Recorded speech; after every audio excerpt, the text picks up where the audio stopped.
20ویں صدی کے مشہور فلاسفر آرنلڈ ٹوائنبی نے ایک بہت بڑا کام کیا. اس نے 12 جلدوں پر مشتمل ایک بہت بڑی کتاب ترتیب دی جس کا نام ہے اسٹڈی آف ہسٹری. اس کتاب میں اس نے دنیا کی 26 تہذیبوں کا تقابلی مطالعہ کیا.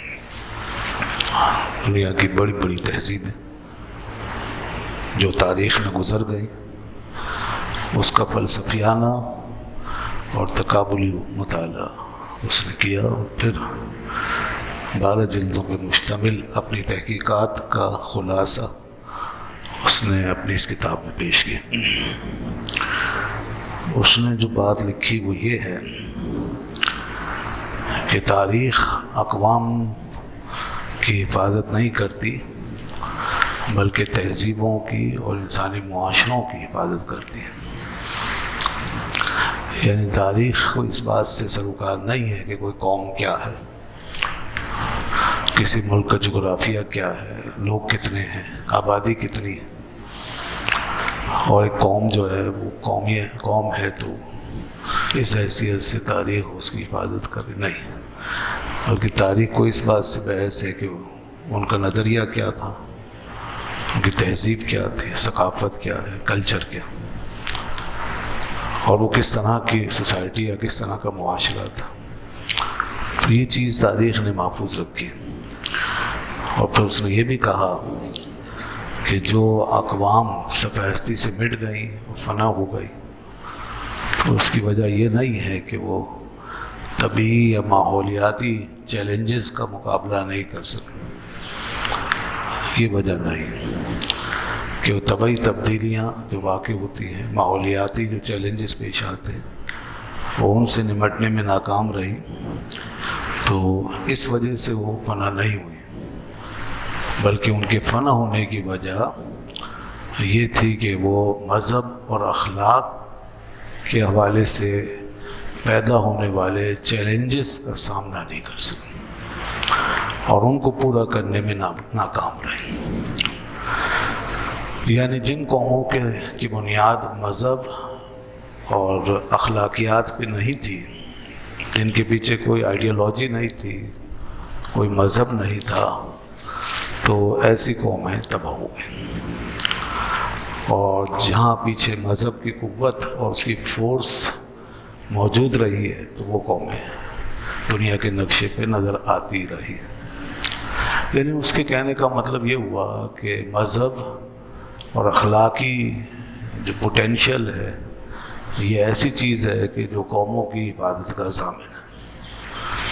اس کی وجہ سے قومیں محفوظ رہتی ہیں اور ان کو دنیا کے اندر دوام اور استحکام نصیب ہوتا ہے.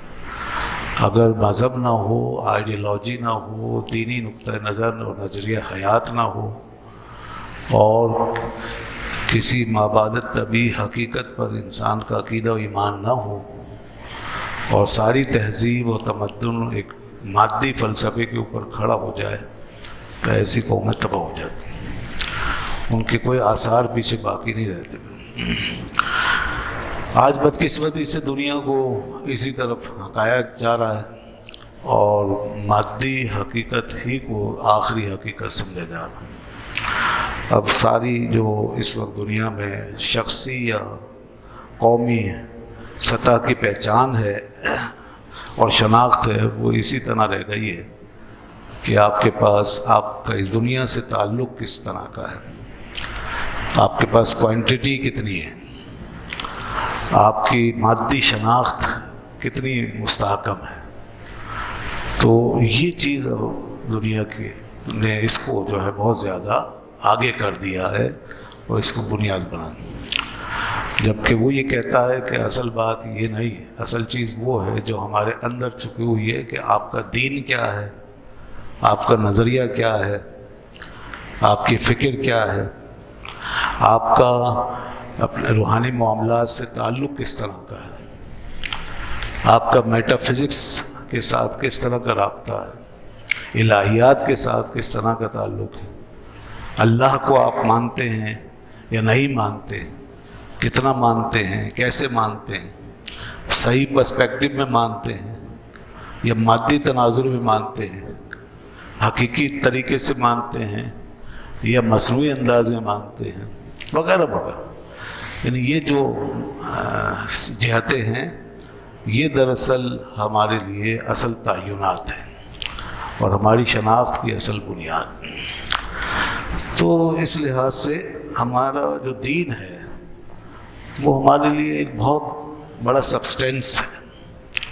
ہمارا دین جو ہے یہ ایک بہت بڑی ریئلٹی ہے، بہت بڑا سبسٹینس ہے اور بہت بڑی حقیقت ہے کہ اس حوالے سے وہ ہمیں کہیں بھی کسی سطح پر تشنا نہیں چھوڑتا اور ہمیں مکمل ایک مذہبی، روحانی اور اخلاقی حقیقت اور سسٹم عطا کرتا ہے. ہمیں پورا ایک ایسا سسٹم ہمارا دین دیتا ہے جس پر ہم اس ریکوائرمنٹ کو، بقا کی اس ریکوائرمنٹ کو بآسانی پورا کر سکتے ہیں. ایک بھرپور آئیڈیالوجی کے ذریعے سے، ایک شاندار روحانی نظام کے ذریعے سے اور بہترین اخلاقی اصولوں کے ذریعے. تو یہی وجہ ہے کہ دین جو ہے وہ محکومیت کو برداشت نہیں کرتا. کوئی بھی مکمل نظریہ اور مکمل نظام کبھی محکومیت کو گوارا نہیں کرے گا. اسے حاکمیت چاہیے، اسے استحکام چاہیے. وہ غالب آئے گا اور ڈومینیٹ کرے گا. خود کسی کے ڈومین میں رہنا وہ برداشت نہیں کرے گا، بلکہ وہ ڈومینیٹ کرے گا اور اپنا غلبہ دنیا پہ قائم کرے گا. یہ ضروری ہے. اور ہر دور میں ایسے ہی ہوا کہ جب بھی اللہ کے نبی آئے، نبی جو بھی آئے دنیا میں، حضرت آدم علیہ السلام سے لے کر آپ صلی اللہ علیہ وسلم تک، انہوں نے کبھی بھی کسی کی غلامی اختیار نہیں کی. نبی جو ہوتا ہے وہ کسی کا غلام نہیں ہوتا، کسی بادشاہ کا، کسی دنیا کی طاقت کا، کسی سلطنت کا، کسی کا غلام نہیں ہوتا. تو انہوں نے غلامی اختیار نہیں کی اور انہوں نے اپنی بات کو آزادانہ طریقے سے لوگوں تک پہنچایا.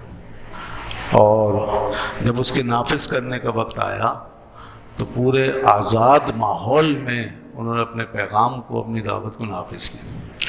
اب جیسے بنی اسرائیل جو تھے وہ فرعون اور آل فرعون کے ہاتھوں جب وہ جکڑے ہوئے تھے اور وہاں پر وہ غلامی کی زندگی گزار رہے تھے، تو انہی میں اللہ تعالیٰ نے موسیٰ علیہ السلام کو بھیجا اور یہاں موسیٰ علیہ السلام نے پھر ان کو فرعونیوں سے، ان کے شکنجے سے آزاد کرایا.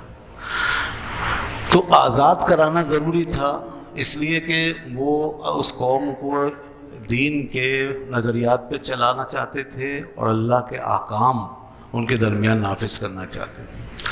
اب یہ سب کچھ مصر میں رہتے ہوئے ممکن نہیں تھا اور فرعونیوں کی غلامی میں اس پہ عمل درآمد نہیں ہو سکتا تھا، بلکہ یہ تو ایک قسم کا سمجھوتا ہو جاتا، کمپرومائز ہو جاتا فرعونیوں کے ساتھ، ان کے سسٹم کے ساتھ، اور کچھ لو اور کچھ دو کے اصول پہ ایک چیز چلنا شروع کر دیتی.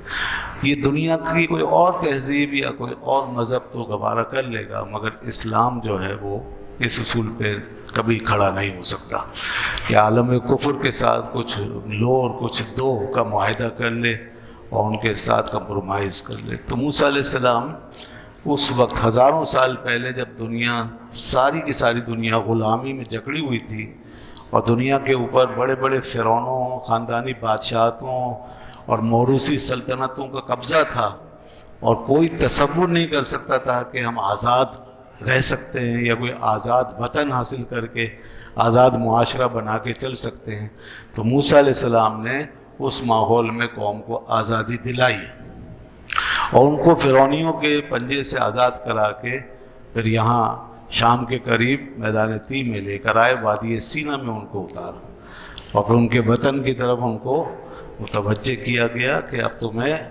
ایک مارکے سے گزرنا ہے اور اب اپنے وطن میں پہنچنا ہے. بہرحال یہ تاریخ یہ حوالہ قرآن مجید میں بھی موجود ہے اور تاریخ میں بھی آج تک یہ حوالہ موجود ہے کہ موسیٰ علیہ السلام نے اپنی قوم کو آزادی دلائی۔